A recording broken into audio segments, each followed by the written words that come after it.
Kemudian kenapa ada peristiwa Isra Mi'raj? Saya termasuk orang yang sering menulis tentang fikih sholat, tapi nulis saya untuk diri saya sendiri, tak pakai ngaji. Tidak, saya bukukan, memang saya sengaja karena ribet biasanya penerbit itu. Terus bicara royalti apa, kita kan mulai kecil dilatih ikhlas, jadi kalau komersial itu jadi bingung.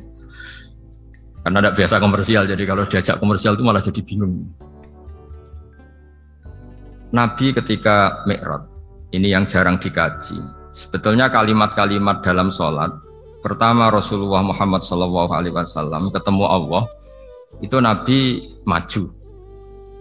Maju ini Jibril sebenarnya mau ikut, karena Nabi bilang, ya Jibril jangan tinggalkan saya sendiri.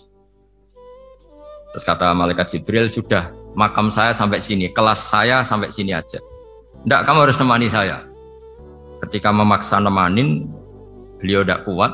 Di beberapa riwayat dijelaskan sampai beliau pingsan, sampai beliau tidak sadar. Akhirnya terus ada ayat wa ma minna illa lahu maqamun ma'lum. Kita punya kelas tertentu yang enggak levelnya sampai sana. Akhirnya Nabi masuk wilayah itu, area itu. Dan Nabi ngendikan at-tahiyatul mubarakatus sholawatut thayyibatulillah. Kira-kira maknanya semua kehormatan, semua kebaikan, semua yang bersembah suci itu milik Allah Ta'ala. Lalu Allah menjawab, Assalamu alayka ayyuhan nabiyyu wa rahmatullahi wa barakatuh. Bahwa kamu Muhammad mendapat salam dari saya, mendapat semua kehormatan, semua keselamatan. Kemudian Nabi itu karena sebagai hamba yang tidak egois, tidak ingin kalau nikmat dirasakan sendiri, tidak ingin kalau sedang senang beliau sendiri yang merasakan, beliau ngendikan Assalamu alayna wa ala ibadillahi sholihin. Ya Allah, tolong bahwa status selamat itu tidak hanya milik saya, tapi milik siapa saja yang soleh. Soleh itu ya sesuai kelas masing-masing. Setelah itu para malaikat melihat kebaikan Nabi yang seperti ini, melihat mentalnya atau keinginannya yang luar biasa untuk baik kepada semua orang, wa ala ibadillahi sholihin. Terus malaikat saat itu rame-rame bersaksi asyhadu alla ilaha illallah wa asyhadu anna muhammadar rasulullah. Catatannya apa di sini? Bahwa ternyata kesaksian tentang syahadat itu dimulai rasa tidak egois. Merasa bahwa rahmat ini harus dirasakan semua orang. Wa ma arsalnaka illa rahmatan lil alamin. Jadi rahmat ini harus dirasakan banyak orang. Kita tahu misalnya Islam melarang narkoba misalnya. Memang narkoba itu mengganggu. Hampir semua kecelakaan rata-rata faktor supir itu narkoba. Begitu juga pembunuhan yang sadis, rata-rata efek dari pengaruh narkoba. Sehingga Islam keras sekali tentang narkoba. Dan alhamdulillah di Indonesia ditangani BNN yang sangat serius melawan narkoba. Nah, keputusan Islam melarang narkoba itu keputusan yang luar biasa, yang menjadi berkah bagi semua. Begitu juga keputusan Islam tentang melarang zina, melarang perbudakan, melarang penipuan. Dan Islam mendukung misalnya gerakan nikah, gerakan adil, gerakan keseimbangan dan kemanusiaan. Sehingga agama ini akan dinikmati siapa saja karena ajarannya. Lalu agama ini bisa nikmat, itu solusinya gampang menurut Rasulullah, yaitu sholat. Nabi itu kalau pusing menghadapi banyak hal, itu pasti keluar masuk, terus tanya sama istrinya, kapan waktunya sholat? Kapan Bilal datang? Dulu kalau mau waktu sholat, Bilal datang ngetok pintu Nabi, ya Rasulullah sekarang waktunya sholat. Itu Nabi membahasakan sholat itu unik. Ini tentang Mi'raj ya, karena hasilnya ya sholat tadi. Arikhna ya Bilal. Arikhna itu tolonglah bikin nyaman saya dengan sholat. Sebelum kita belajar sholat secara serius, gampang. Kalau kita misalnya menteri atau kita ajudan atau kita apa, kayak apa asiknya kita kalau ngomong-ngomong sama presiden, bercengkrama dengan presiden atau dengan menteri atau dengan kiai, dengan atasan. Sholat itu media di mana kita asik dengan Allah Ta'ala.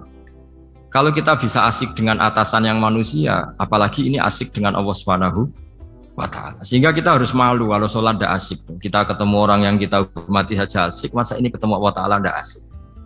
Sehingga dulu, bawaannya orang dulu itu kalau sholat, untuk tidak cepat itu harus diperintah. Dulu para nabi, para sahabat kalau sholat itu lama-lama. Sehingga sampai nabi yang turun tangan, wahai para sahabatku, kalau kamu jadi imam jangan lama-lama. Karena dulu semua orang itu penikmat sholat. Sehingga untuk tidak lama itu nunggu diperintah. Kalau kamu jadi imam jangan lama-lama, kasihan makmumnya itu. Nah sekarang alhamdulillah tanpa dilarang sudah cepat semua. Ini sudah ada kemajuan, ini sudah maju sekali ini, nggak usah dilarang sudah cepat. Dulu tuh saking asiknya orang sholat, untuk supaya agak cepat itu harus ada perintah dari Nabi. Kalau kamu jadi imam jangan lama-lama. Nah kita kalau sedang pas baik lah, pas waras lah kira-kira gitu. Kalau bahasa orang Pantura, saya ini orang Pantura, jadi kalau ngomong lebih keras, lebih vulgar. Normalnya orang sholat tuh tidak bisa ngakhiri. Normalnya, saya ulang lagi, normalnya orang sholat itu tidak bisa ngakhiri karena ketemu zat yang kita cintai. Kita kalau ketemu orang yang kita hormati, yang kita cintai itu nggak bisa ngakhiri. Misalnya mungkin anak muda contohnya ketemu pacar tidak bisa ngakhiri. Kita kangen sama temen, jagong tidak bisa ngakhiri karena asik. Nah ini ketemu Allah yang dipuja-puja, dipuji-puji, kemudian cepat ingin ngakhiri. Jadi ini kita agak aneh. Makanya orang sholat itu tidak bisa ngakhiri dan itu normal. Sehingga dulu ketika Sayyidina Umar itu ditikam sama satu benda yang kayak pancing ini. Panah itu kan kayak pancing ya, jadi kalau masuk cepat tapi nariknya susah karena ada grendelnya. Itu tiap ditarik sakit. Dan beliau bilang, nanti setelah saya sholat tarik. Beliau sholat, nyaman, ditarik itu nggak gerak sama sekali karena dia sudah istighraq billah, sudah nyaman dengan Allah sehingga ditarik itu nggak kerasa. Dulu di daerah sini masih keluarga kita lah, masih keluarga kita semua. Ada seorang wali jadi imam masjid. Itu di PHK sama takmirnya. Karena ketika sujud dia asik terus lama sekali. Sampai 30 menit. Sampai santrinya bilang, "Mbah, sampun, Mbah." Setelah itu rapat dihentikan. Ditanya, "Kenapa Mbah sujud begitu?" "Saya tidak bisa mengakhiri orang nikmati sujud kemudian ingin berhenti." Nah, Sayyid Ali Zainal Abidin yang populer, cucunya Rasulullah SAW, anaknya Sayyid Husain, putranya Sayyid Husain. Itu bapak saya kalau cerita, beliau itu sebetulnya sholat itu hanya ingin 2 rakaat. Setelah sholat 2 rakaat, ya Allah sebagai hadiah nikmat saya sholat 2 rakaat karena asik dengan engkau, saya akan syukur lagi sholat 2 rakaat. Akhirnya ketika nikmati sholat, dia sholat lagi 2 rakaat sampai akhirnya 1000 rakaat. Itu tanpa rasa capek, karena merasa keasikan. Masa momen seasik ini kemudian saya tinggalkan ya Allah, akhirnya sholat lagi. Sehingga ada seorang wali ditanya, "Kamu ingin masuk surga?" Tanya, "Di surga ada sholat enggak?" "Enggak ada," katanya. "Wah, kalau enggak ada sholat, saya enggak masuk surga." Terus dibilang, "Ya sholat aja." Terus dia mau masuk surga. Kalau kita akan kebalikan, kita ini masuk surga itu sebetulnya kita ngawur sekali. Ngawurnya adalah, "Hore masuk surga, enggak ada sholat lagi, enggak ada puasa lagi." Jadi ini kan kita ini jadi makhluk yang aneh. Jadi kita ini masuk surga senang karena sudah ada kewajiban apa? Sholat.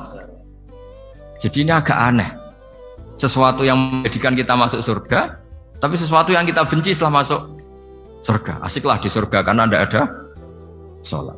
Nah, apapun kondisi kita harus latihan. Harus latihan.